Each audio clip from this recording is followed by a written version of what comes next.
You're listening to KEXP. You can find us at 90.3 FM in Seattle, 92.7 FM in the Bay Area, streaming worldwide at kexp.org, and also on the KEXP mobile apps. Thank you so much to our wonderful listeners who support KEXP. Your financial gifts make all of these wonderful sessions possible. You can learn more about us and make a gift anytime at kexp.org. I'm Cheryl Waters down here in the KEXP studios, so excited to be here with an artist we have loved for many, many years, and I know beloved by all of you as well. It's Aurora, live in the KEXP studios. Welcome back. Thank you so much for having me. It's so wonderful to have you. It's always so great to see you, and a new album. We're so excited to hear songs from that. You ready? Thank you. Yeah, we are ready as you can be. It's Aurora, live on KEXP.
You want, why speak of right and wrong?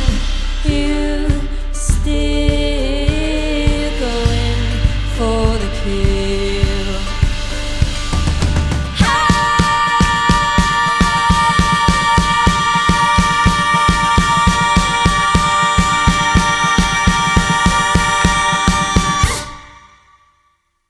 You speak of the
You're listening to Aurora live on KEXP, songs from the new album, What Happened to the Heart.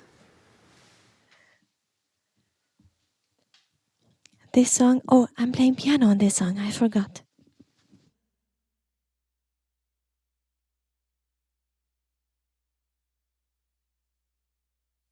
This song is called Invisible Wounds.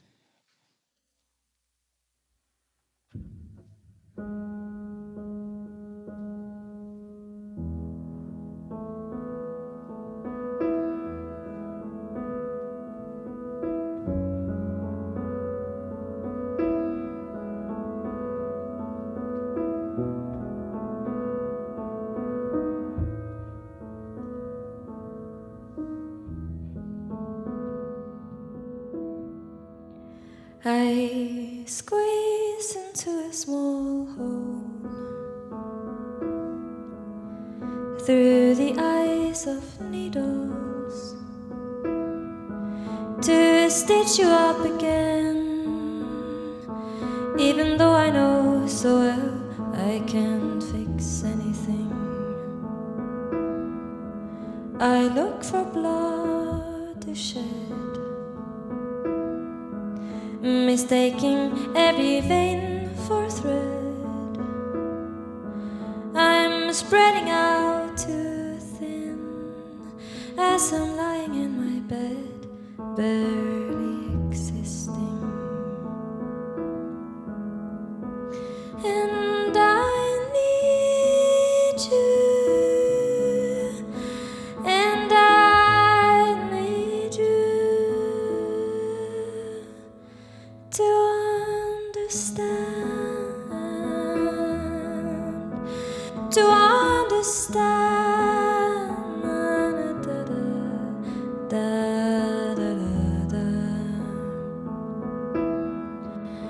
Sometimes I see light, and I fear it's only fantasy.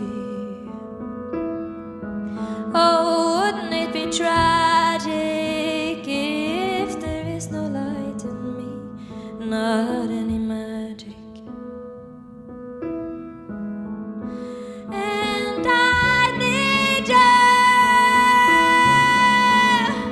to forgive me if you can. If you can, da, da, da, da, da, da, da. I know the best I can. It isn't always good enough. It hurts to know I hurt you, like I know it hurts for you to know you've hurt me. And now my blood is yours, and life is slowly losing touch. How do we learn to tend to these invisible wounds our homes gave us? I can't heal you, and you can't heal me, even if we wanted to. And now I wanted to, and I need you to stop needing me like I've needed you. We both need to tend to the invisibles. Da, da, da, da, da, da.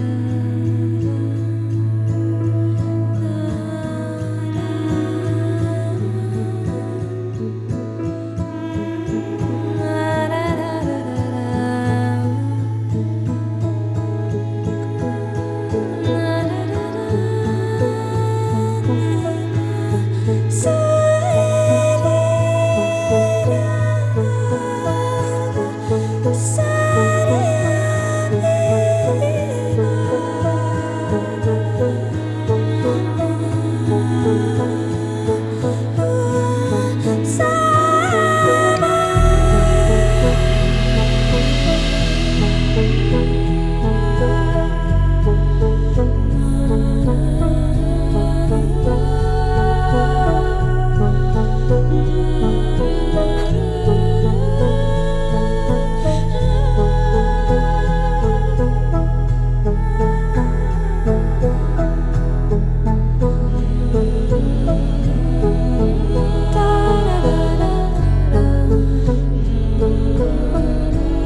That is breathtaking. You're listening to Aurora live on KEXP, the beautiful new album, What Happened to the Heart.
Oh, yeah.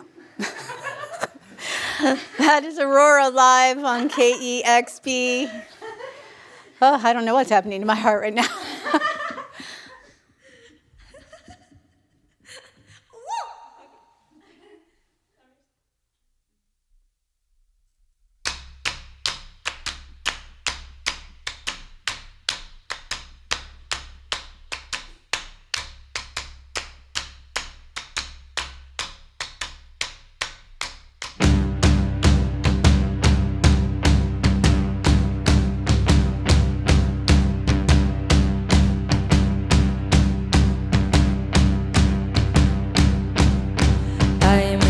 The touch of human hands on my skin. Is the rush of beauty coming from within? Do I need to be torn just to see who will care? I sleep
Yes. I'm speechless.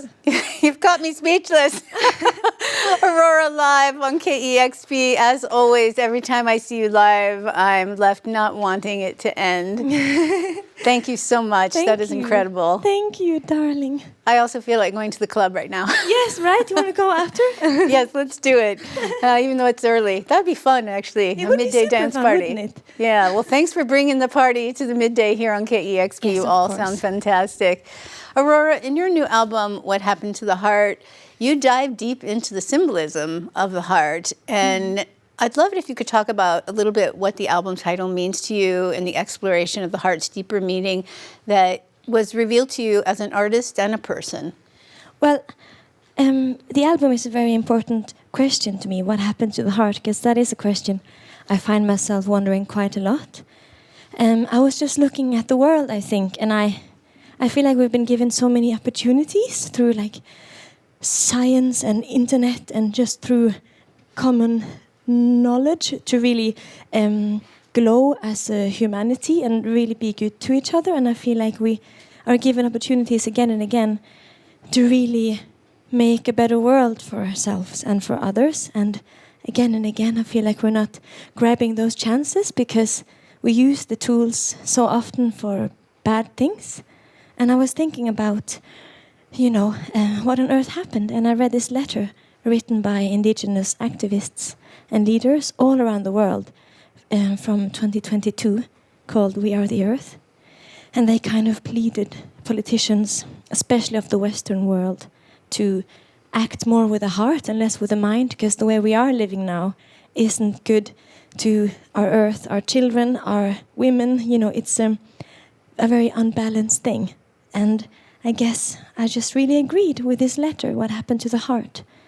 And also, we used to think of the heart as like such a beautiful, symbolic thing, like spiritual interconnectedness, the whole harbor of all of that. And then now we don't really value its abilities anymore, because we like power and brutality and logic more. So all of that kind of is the album. I love how intellectual and cerebral you get about things that you're interested in. I mean, you really dug deep and looked into the heart from, way back and how it was viewed originally before we even viewed it, as something that was pumping blood through our body. Mm-hmm. Yeah. I thought it was so interesting because it's like people, we know in our soul so much, even as a child. We know almost more about how to behave. And then we forget that behavior. And when we're adults, in a way, we are less intelligent, especially spiritually and emotionally, almost, than we are when we are children. Because at least then we dare to feel and just be. And we know that certain things aren't necessarily a talent, but just behavior. Like music should just be a behavior, not necessarily a talent. And I think it's the same with, like, a long time ago, we really thought about the heart as like the most important organ, even before we knew its abilities or its exact location. We seem to know that somewhere in here lies the soul, and this is important.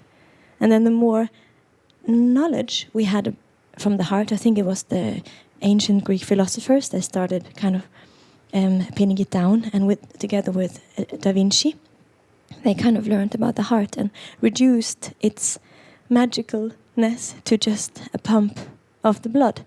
And that's so sad, because it's so much more, I think. Yeah, it's at the core. Mm. Well, along with reflecting on what's going on in the world, you've also said this album is deeply personal, and you've described the emotional journey as one of breaking apart before finding truth. Can you talk about looking inward on this album? Yes, it's a thing I don't do that often. Sorry, my nose is really sniffly. But yes, it's a thing I don't often do when I write my albums, because there's so much to hold on to out there in the world, and I've always had a huge thirst to kind of write about other people and the world, because there's so much to say. But then this time I found myself in a very special place, and I knew, like, a bad special place, not like a wonderful special place. And then I was thinking, it's going to be heard in the album anyways, so I might as well wear it proudly, my shadows, and wear it loudly, so people who feel the same can find an even more safe haven with me, which is my goal always when I write music. So it feels really refreshing, actually, and being vulnerable feels like you're even more prone to be truly connected to even strangers. So it's been absolutely delightful. It was fucking shit. Sorry, it was forking not so good for a while, but then it turned out to be really wonderful.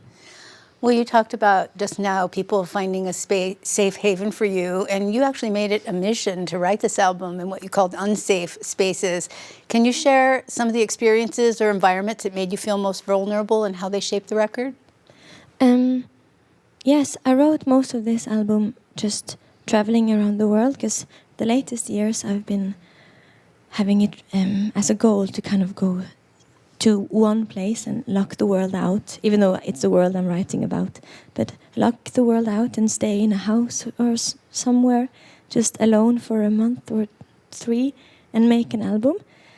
But this time it didn't feel right, because there's so much happening in the world, and kind of simultaneously as my pain grew unbearable, it was for some reason more easy to see the pain kind of the world is going through as well, because there is so much pain out there that we fail to see because we are too busy being distracted by all these senseless things. So it was really important for me to be truly connected to like something that is really real and gritty and dark, so I could truly write about the world without being naive. Because I think you have to really touch on to something properly painful sometimes to actually write about it. So yes, I think just all over. I feel unsafe everywhere, and except for Norway. Well, there is a lightness and a darkness, as you say, in this album, and such a diversity of sound throughout What Happened to the Heart. It gets you dancing, as you just did, and then these quieter, folkier moments. And are there any specific moments in What Happened to the Heart where you found yourself stretching your sound into unexpected areas? Because I know you approach songwriting and recording in just a very playful and experimental fashion. Yes, I do really like that. It is a very playful thing to me. I'm glad that I know so little, so it's so easy to kind of just grab hold onto anything you find around you. But I think I kind of knew that I wanted the album to start quite light and kind of go into the lands of denial, like a false positive sense of ignoring your issues and the pain and the darkness in a way that is unhealthy, which I kind of wanted the beginning of the album to sound like Feel Alright is a very oblivious song. And then it kind of turns a bit darker, because once you lose touch with your sadness, you also lose touch with all the wonderful things. And then being numb is truly the worst, isn't it? Because it's so anti-human. And then you try to fix that numbness with then going into actually facing what is wrong and what is hurting you, I guess. And then it kind of turns into anger for a little while there. Starvation and My Body Is Not Mine. There's a lot of female rage in this album, which is so nice, because it doesn't necessarily kill. It only burns. Well, you said that you're hoping that people will find this deeper meaning in the album, and there are some very difficult topics here and some rage, as you say, but it always feels like it's fueled by love. Always. Because it's too simple, I think, to unite people through... Not that you have to unite people, but that's kind of what you want, isn't it? With anything that you make. But it's too easy to do it with anger and fear and rage, because that happens all the time, especially in politics. We love to make a whole country seem like it's totally split and like the two sides are truly opposites, when it's never the truth at all. We are so alike, all of us, and we truly want the same things. We just have to experience more that makes us believe that we are at one. But it's always the splitting voices that kind of shouts the loudest, it seems. And I think music really has to fuel people with love and unite people with something that is just enjoyable and pure and beautiful, because it's so rare. It happens so rarely now in this world. Sorry, I don't remember what you asked me, but I wanted to say that at least. That was perfect. Well, you've had such a profound impact on your fans who find such deep meaning in the layers of your music. And do you see your role as an artist in any particular way, especially as in this evolving music industry, you can have such deep connection and direct connection with your fans?